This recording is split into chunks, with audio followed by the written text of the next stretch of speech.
Greetings everyone, welcome back to Macrocosmic Reverberance.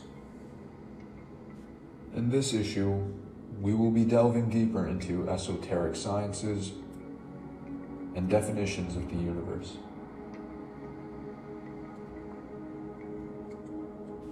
Time is energy. Time is change.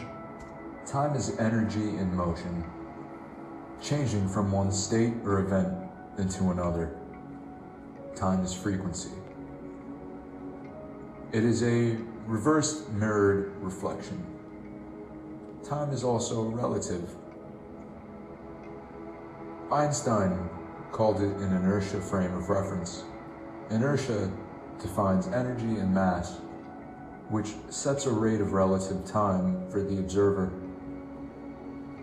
I call this a frequency frame of reference, of which the overall frequency of the observer sets the rate of relative time. This is where things get weird. Time slows down for the observer when the observer travels near the speed of light. It is not the observer's speed of travel which alters time. It is the observer's initial speed and motion of energies and their inner frequency that alters time. The speed of light is technically not the speed from A to B. The speed of light is the frequency of light. It is how fast light vibrates. I think of it as time running on the spot. So time is frequency, and frequency increases when we increase motion. So if frequency and motion are increased, why does time we experience of the outside world slow down? The universe is a mirror of our projection. A mirror is a reverse reflection. We have the self and the universe, which are the dual sides of the mirror. Either side of this mirror are subjective time, the self, and objective time, the universe. When the subject, or self, increases frequency, subjective time speeds up. The quicker subjective time, the slower time appears for everything outside the object. Subjective time increases, and as a result, objective time slows. Between the observer and the universe, there is a reverse mirror of time. This is why that if we were to travel at the speed of light, subjective time speeds up infinitely, while the universe and its objective time would stand still. Of course, this is all hypothetical. This can never be acted out, because if mass were to travel at the speed of light, it would become light, based on the theory of a holographic universe. And a universe at a complete standstill would have no motion, therefore no time, not even the concept of frozen time. If we were able to surpass the speed of light, we would break the law of causality. If we were still able to surpass the speed of light, we would exit this three-dimensional universe and re-enter the universe when we drop below the speed of light. We would not be traveling from point A to point B. We would be bringing B to A, or in other words, folding space and time. Time reverse wave propagation and retrocausality indirectly proves simultaneous and eternal time. Indirect proof is not what science looks for or accepts by its rigid nature. Most physicists don't have the confidence nor the freedom to accept such profound ideologies of time and nature. And even if they can accept this, their knowing it through indirect proof means nothing to the scientific world. Some things will never be able to be observed or proven directly. This is the trap that science has led itself into. Time reverse wave propagation and time reverse symmetry. Reverse wave propagation and how the existence of these time-symmetrical waves not only points to an eternal universe, but also a simultaneous concept of time, otherwise known as block time. All instances of past, present, and future simultaneously existing within an eternal present. There are only two essential directions of space and time, inwards and outwards. Time reverse waves propagate inwards instead of outwards, as we have come to expect of wave propagation. Causality is the causal flow of events moving forward in time. Retrocausality is the casual flow of events moving backward in time. Time reverse wave propagation and time symmetry occurs when one wave propagates forward and one wave propagates backwards. This means that waves are always moving from the future into our present and vice versa, stimulating subtle effects. It is impossible to prove the existence of time reverse waves because we are bound by our macro law of causality. Experiments follow the following chain of causality, so measuring retrocausality directly is impossible. However, we can and have observed reverse time and retrocausality in sensory nerve responses of the human body. There are papers which show proof of this. So we should be accepting that time reverse waves are present within our quantum biology. If retrocausality is present at the cellular level, it has to be present at deeper levels. The waves are the deeper causes with their retrocausal nature.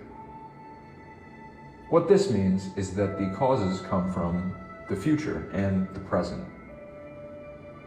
If this is the way waves behave, then we have to assume that they have always behaved this way. And for them to do so, there must have always been a past, present, and future. Another valid reason to throw the Big Bang Theory into the scrap bin. Retrocausality and reverse time symmetry can only exist in an eternal universe. Imagine the very instant the Big Bang bangs, the very first wave propagation. Reverse time symmetry wouldn't be possible because there would be no past to send the wave into. Causality tells us that events move from the past, present, and into the future, forward in time, but reality unfolds from the quantum realm. Causal events flow from the small to the large and from the inside out. So, the first cause is in the wave, and the wave propagates into both directions of time. We cannot directly observe retrocausality because time, space, and the universe would not have any sense or meaning. Retrocausality does also mean the past, present, and future all exist simultaneously. Simultaneous time, or block time, as Einstein called it. At any given time, reverse waves arrive from the future. As reverse waves flow from our present into the past, past, present, and future simultaneously exist in this very moment and in every moment. Yet the future can still be changed by our free will. The future is changeable. A changeable future means simultaneous parallel time. Past, present, and future simultaneously exist along infinite parallel universes and timelines. So everything that ever was, is, and will be, all exists in this eternal present. Retrocausality cannot be directly observed, because we are bound by our macro laws of causality. However, we can observe the emergent effects of retrocausality in neurobiology and physics. Many scientific papers have been written on time-symmetrical reverse wave propagation. There are time-symmetrical waves which propagate simultaneously through both directions of time. A wave propagates forward in time and space, while a simultaneous wave propagates inwards and backwards through time and space. We can say without a doubt that retrocausality exists within the observable depths of primal causes. Through knowing this, we can also know that the nature of time within the depths of primal causes is not one way forward flowing as a mechanism. Through deep thought and contemplation, it is revealed that a cosmic mirror between the unobservable retrocausality of the subquantum universe and the observable causal effects of the macro universe of sense perception. What we can understand here is that somewhere at the instant of creation, time and reality are reversed into their mirrored reflection. Time flows in both directions between the micro and macro. What else can we know from this profound truth? Time is measured by the speed that light travels across space. The speed of light is given to us by time. Light is also known to reverse itself into a mirrored reflection. When the light from objects perceived enters our eyes, our visual sense organs reverse the image before sending the signals through our brain to the visual cortex. This phenomena shows that the conscious perceiver mirrors light into its reversed reflection. So with this known, and regarding the intimate connection between light and time, the only logical conclusion is to understand that it is the conscious perceiver who provides the mirror for a reverse reflection of time.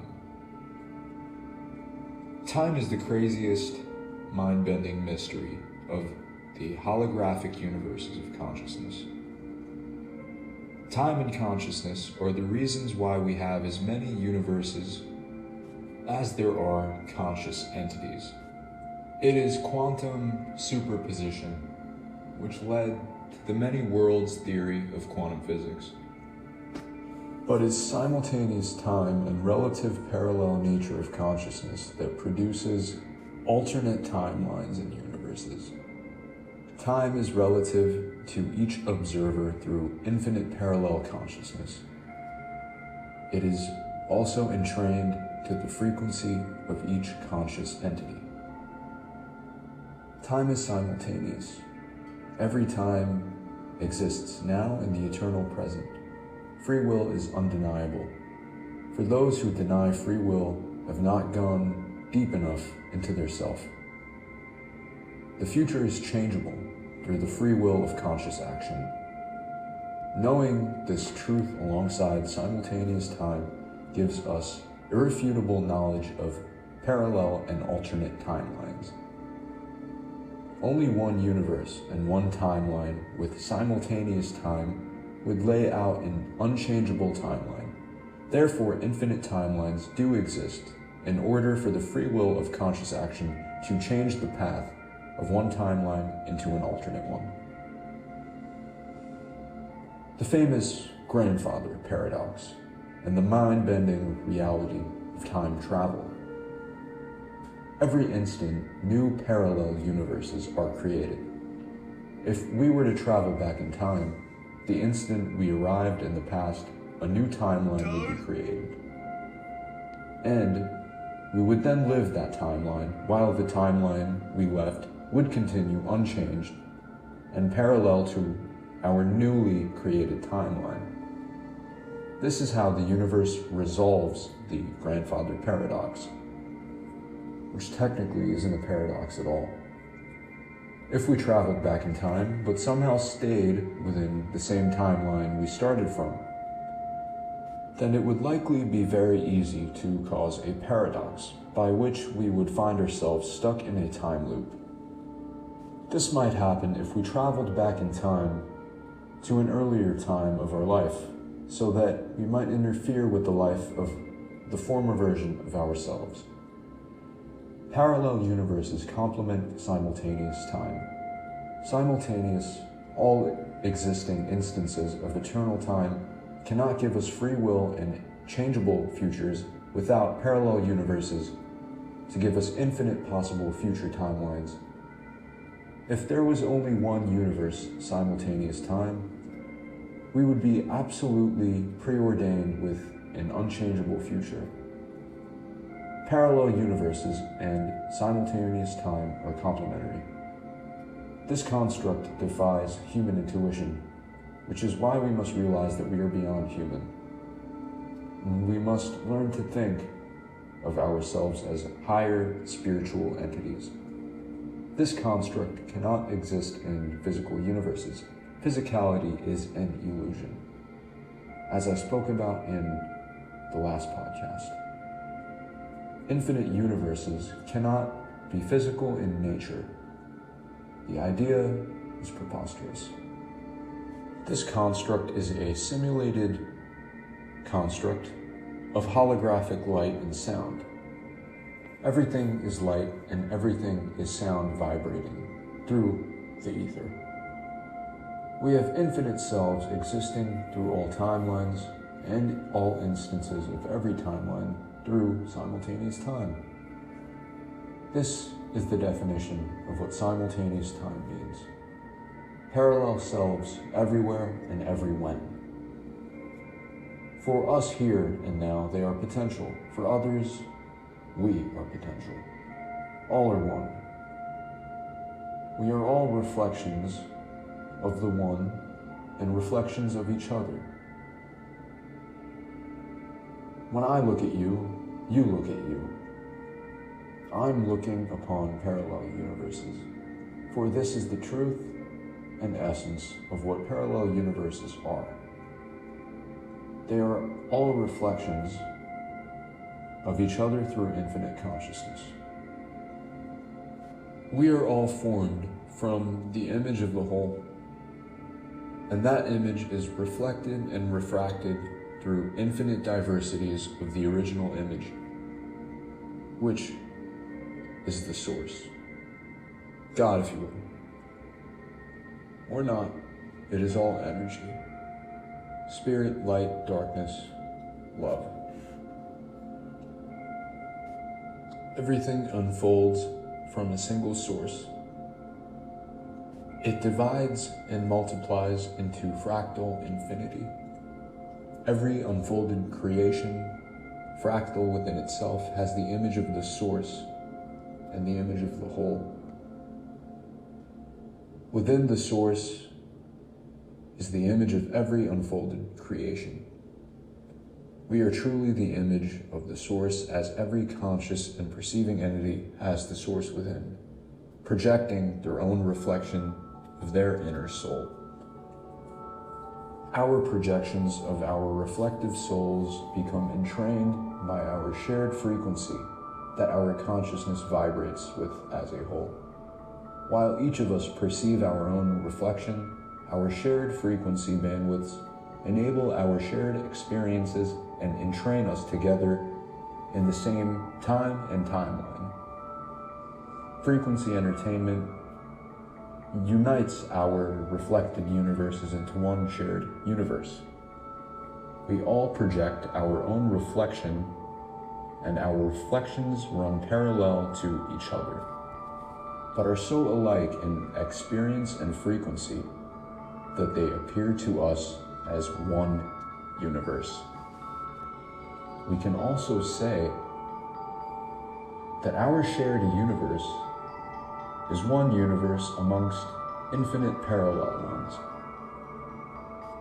In perfect fractal nature, our universe has infinite parallel universes enfolded within it, through infinite conscious entities, all projecting with their own reflection, through a shared bandwidth of frequency.